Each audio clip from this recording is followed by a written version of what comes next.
Be our flamethrower. We'll see how that works. Wait for that.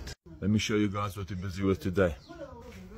We're doing push start button on the E36. So for the guys that are doing racing cars or want to fit it on their BMWs, so you've got your ignition this side, and on this side, the other side, you've got this guy sitting there.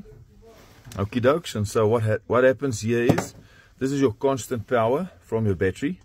As soon as you click your switch on to ignition 1, you'll give your purple wire power. Ignition 2 is your green, and then your start wire, as soon as you click it all the way, that will get power to your start button.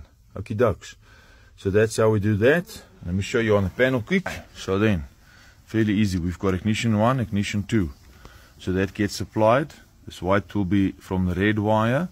Once we flip it up, this wire will give the purple one power. And once we flip this one up, it will give the green one power, which in turn will give power towards our switch here.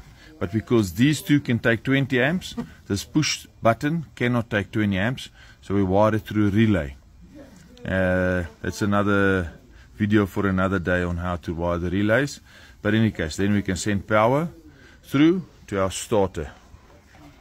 This panel, you see that's working like that. Ignition 1, ignition 2, push start.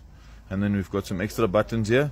This is for the meth injection, but I've modified that just to keep cool on the intercooler. And then this will be our flamethrower. We'll see how that works. Wait for that.